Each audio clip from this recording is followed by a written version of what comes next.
which is always fun. But also, it's the first day of the last month of this awful 2020. So let's go ahead and get into our Training Tuesday this week. We'll be talking about a new CPO notice that went out on last Wednesday. Talk about our next bid buy monthly training, which will be December 9th. There were I received a couple emails that were asking about the up training on December 9th. But just a reminder, this will be our standard bid buy monthly training. So this will be perfect for anyone new to bid buy or anybody that would like a new refresher. The up training that was done last week, the incredible, fantastic training that was done by Alex Wilson with assistance by Sandy Robinson, is in our Training Tuesday folder, which I'll show you how to get that. So that's really going to be if you have any up questions, or if you without specifically requesting a specific training for the Unified Procurement Program, that is really going to be your starting point, is going to be that video, because Alex walked through all of the different types of opportunities that are available for joint purchasing, and there's a lot of information in that video. So we'll go back and take a look at that in case you happen to miss that last week. We'll touch on a couple of recently asked questions that came through this week. Bid buy activity this week is regarding the bid tab. So I'll get in, and even without being logged in, what does a vendor see and when do they see it? And then we actually have 4 fun facts of the day on this day. I couldn't decide, so you get a 4-for-1 special. Okay, first off, let's talk about a CPO notice that just recently went out last Wednesday. It's CPO notice 2021.03, and it requires inclusion of a supplemental term in qualifying public works projects. So it essentially is really a reminder. And actually, at this time, it's a good idea to actually, I have the link, of course, in our slides, so you can always get that way. But it's also important that we go back and review where all these CPO notices live. So if you go to our CPOGS website, they live in the Procurement Resources Library at the bottom. Click on Procurement Resources Library. You have some folders that show up. You can select CPO notices, and then CPO notices for each fiscal year. So you can go back and take a look at some of the most recent CPO notices, and the employment of Illinois workers on public works, you can click on that. Like I said, there's also a link in our slide that's attached, but let's unpack this a little bit more. So since July 1st, 2020, the state of Illinois has been in a period of excessive unemployment rates caused by the ongoing pandemic. This is a reminder that the employment of Illinois workers on Public Works Act 30 ILCS 570 requires, in this period of excessive unemployment, that state contractors constructing or building any public works or cleaning up or disposing on-site of hazardous waste, and the cleanup or on-site disposal is funded or financed in whole or part with state funds or funds administered by the state. They need to employ at least 90% Illinois laborers on such projects. So the Illinois Department of Labor administers the act. So the act has already been in place. So this really is just a reminder, because now, since July 1st, this actually is in effect because of that excessive unemployment rate. Okay, so the CPO notice isn't necessarily bringing any brand new. It's just saying that, just as a reminder that this is there, and the agency shall use the language below in the agency's supplemental terms and conditions. So for those procurements that go out, say an IFP and RFP, you have that option at the very end of the template that you can select supplemental terms and conditions and check that box, so it lets the vendor know that not only the standard terms and conditions are in effect, but also the supplemental terms and conditions. And so you will just simply copy and paste this language that is in there. And so, just as a reminder, this is specifically for public works projects. This may not be applicable for most of your procurements, but if you are doing a public work, this is in effect. Okay, so the Act defines a period of excessive unemployment rates as any month immediately following 2 consecutive calendar months during which the state unemployment rate exceeds 5%. So to understand the details of the employment of Illinois workers on Public Works Act, you can read it in its entirety, which is linked there. But essentially, for any public work procurement that goes out, you're going to copy and paste this language as a supplemental term and condition. Okay, so really it just talks about how that 90% must 90% of your labor must be Illinois residents. Okay. And if you have any specific questions regarding this, let me pull up my chat function. I didn't do that earlier. If you do have any other questions, certainly you can reach out to the CPO's office, your SPO, or contact the Department of Labor with any specific questions. Okay, so that's that latest CPO notice that we always want to touch on our Training Tuesdays anytime one of those goes out.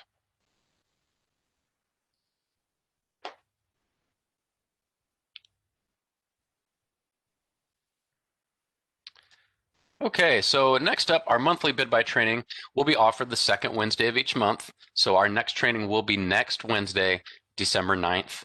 And just to, I did receive 2 separate emails asking about the up training next week. I do want to be clear that this is a bid buy training. This is not a up training. So the fantastic up training, you know what, I just went to the slide, but I wanted to go back and talk about that up training. Let's go back to our CPO GS website. The Training Tuesdays, if you are unaware where those are, you go to the Training Center on the CPO GS website. You're going to see a link to the Training Tuesdays, and click Training Tuesdays. And then you also have the link to our Training Tuesdays, which you can always share. This is open to everybody. We want as many people on this call as possible.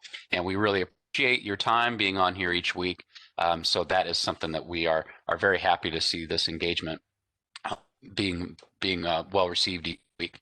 But on our Training Tuesdays, specifically for your up training, it will be all the way down at the bottom. And we have done so many that we actually have 2 pages. I am going to be working on trying to flip that so the most recent Training Tuesdays are on at the very top of each page. However, here's that recording and the slides for the Unified Procurement Program presentation that was last week. So if you weren't able to join us last week, the Unified Procurement Program is our joint purchasing arm, and Alex Wilson did a fantastic presentation on what the program is and how agencies can utilize those opportunities. There's also more information on the CPOGS site at the bottom right, which is the Unified Procurement Program link, and you can find a lot more information there, as well as the newsletter that has some specific information, as well as some resources for if you have any other if municipalities contact you about any options, there's some information there as well. Okay, so go back and take a look at that video if you were not able to join us last week. But next week, it will be specifically for bid buy. So that training is our all-day training. It starts at 9:30. We do have different sessions available. So if you aren't able to join us all day, that is absolutely okay. We won't be able to join us whenever you can. We understand everybody is busy. But if you want to have a specific, if you have a specific interest in one of our sessions, you can just join for that session, okay? So at 9:30, we'll do an introduction, overview, a general navigation within the system, the home screen, what everything does. Take a little break. At 10:45, we do a small purchase under $10,000. After lunch, we do a small purchase $10,000 and over, and then at 2:30, we do release off master. No registration is currently required. We will ask you just what agency you're coming from, and then we keep track of that just using the chat function, but you don't actually have to specifically register. However, we will be keeping track, and we'll have some exciting news regarding a certificate coming shortly. So this will be our first month where we will be providing a certificate that you completed the training. In the past, for our new users, you still are completing that registration form that says that you did receive the training. However, we're just going to give a little bit of bonus and provide that certificate moving forward. Here's the link. The link will not change from month to month. I've set it up to be the second Wednesday of each month moving forward, and you can always access it through our slides, or you can always reach out to me and I can send you the information as well. So just please let me know. A reminder email will be going around to SPOs and APOs here probably today or tomorrow about next week. So you may end up receiving a forwarded email that way as well. Allison, I'm doing good. How are you? I'm good. I'm guessing that message wasn't meant to go to me, but I haven't seen Allison Moore in a while, so good to see you, Allison. Hi. So a part of our recent questions this week, a couple questions that popped. How often should exempt procurements be posted to BidBuy? At least once a month, but you can also post them as they occur. We did a Training Tuesday a couple weeks ago that you can go to our Training Tuesday and walk through that process. However, we do say to put them out at least once a month, and really all that does is just keep them, keep you on track, so you don't have 6 months and you have to post a bunch all at once. However, if you're an agency that does not do a lot of exempt procurements, you absolutely can just post them as they occur. That's totally fine. We just need to make sure that they do get posted to be compliant with the code. Another question, when is the bid tab visible to vendors? So sometimes you guys will receive questions from vendors, and you have a great opportunity to start a little bid buy wisdom, because a lot of vendors are new to bid buy, or maybe they didn't even realize that they could see the bid tab, and so they contact you, et cetera, et cetera. So the bid tab is visible to the vendors once it's awarded. And so as a part of our bid buy activity this week, I wanted to go in and actually talk about what does a vendor see. So let's go out to bid buy here.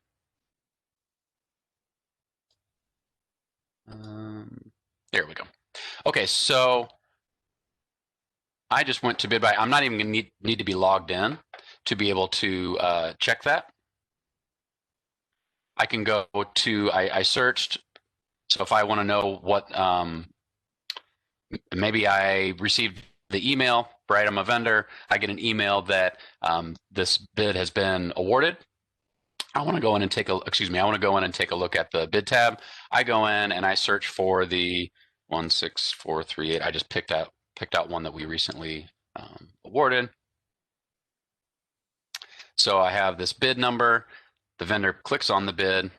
They can audit without even going into the bid tab. I can see, what it was, what the bid number is, and over on the right-hand side, I can see already who the awarded vendor was. So if that's all the information I need, that's fine. But most of the time, vendors will be contacting you saying, maybe they want to see prices, or a lot of times vendors will think they need to FOIA something. And that is certainly their right to do so. But many times I've just, anecdotally, I've realized and seen that they don't necessarily need all of that information. All they want to do is they want to see the pricing. They want to know how close they were to being awarded, and what the other vendor's quote was, those sorts of things. So that is very easy, and that is public information once it's awarded. So I click on that bid. I see some of the just general summary information that's there. I can see the file attachments that were attached, right? And then at the bottom, they see bid tab. So if they select bid tab, now they can see a couple different of these tabs here. So they could see who submitted, right? When they submitted. In the items tab, they can actually see the vendor's prices right there. In the summary is where they actually see, the winning vendor. So really, most of the information that the vendor is going to want to see is they go how to get to the bid tab, and then that items tab within the bid tab, because that's really what most vendors want to see. They want to see, hey, who submitted, and what was their price, and what was the final awarded price. That's all public information once it's awarded on this date. Prior to that, they're going to see that something else, that the status of that bid is not awarded yet. So the vendors will receive an email as well. Okay, so we got a couple other questions coming in here. Yes, file attachments would be to remind everyone to mark things confidential. Yep, thank you for that reminder. So the within the quotes, so you can see if I opened up the quote,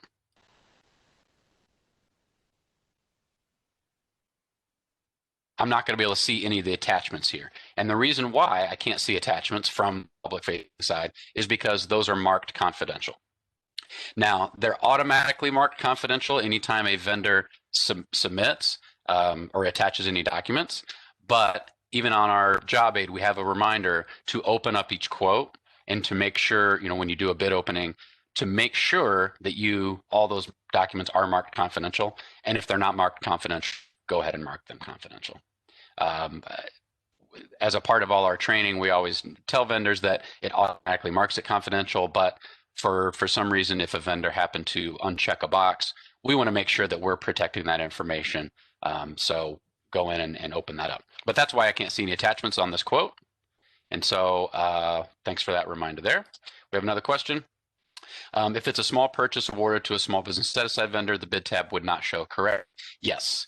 It's because it's restricted, is marked on the bidders tab, or has that changed with the new version? Nope, that has not changed. So this is on IFB that the bid tab would be publicly available. So on your small purchases, there isn't a requirement for that bid tab to be publicly available. So you're absolutely correct. If it's a small purchase awarded to a small business vendor that would have been marked restricted, that's not going to be publicly available. And that's another question as well. Our vendor is able to see this on small purchases as well. So on small purchases, it depends if it's marked restricted or not. If it is marked restricted, you're not going to be able to see that.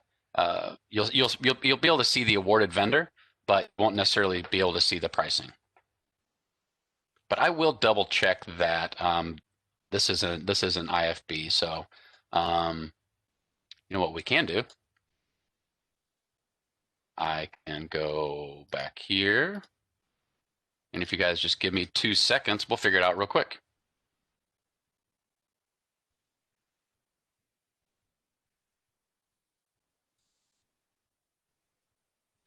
Let me just find a small purchase that was recently awarded, and we'll figure it out real quick.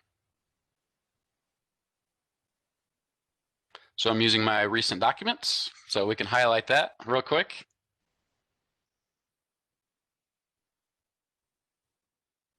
Okay. That was a small purchase. Okay, 18211. So now if I log out,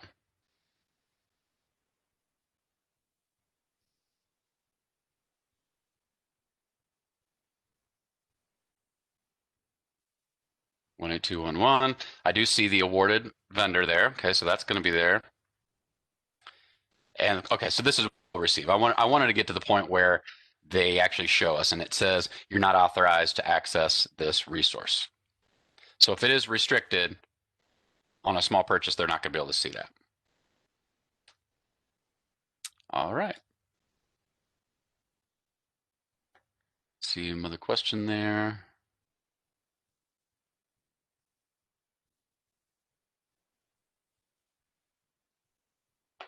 So if a vendor, another question, so if a vendor requests a copy of the bid tab on a restricted small business set-aside bid, we're not able to send this, correct? They have to formally request it.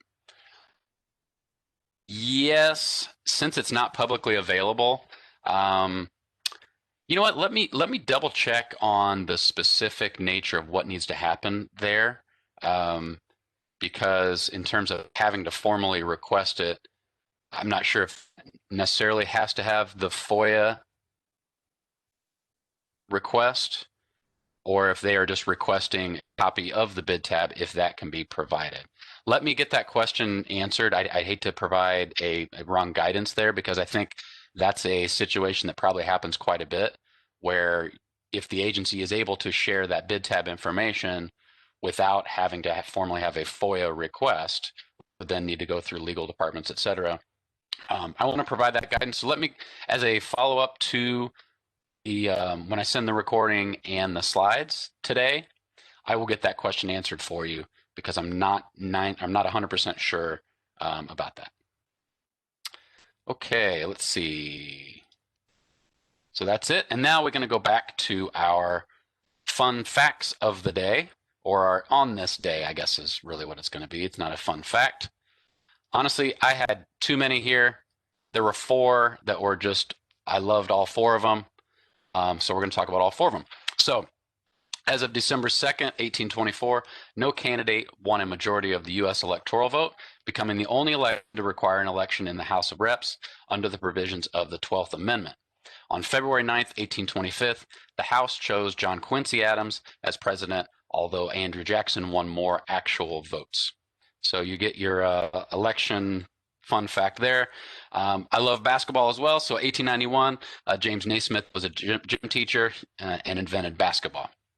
1914, the Ford Motor Company introduced the first moving assembly line, so that was a big one, as well as 1955, a huge moment on this day. Rosa Parks refused to move to the back of a pub in Montgomery, Alabama. And also, I get another one here that just popped in.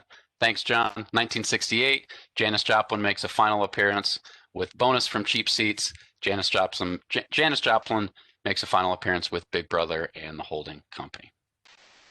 Awesome.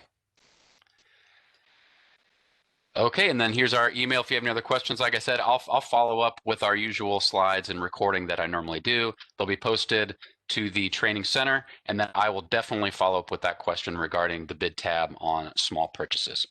Thanks again, everybody. See you next week, and have a great rest of your week. Thank you.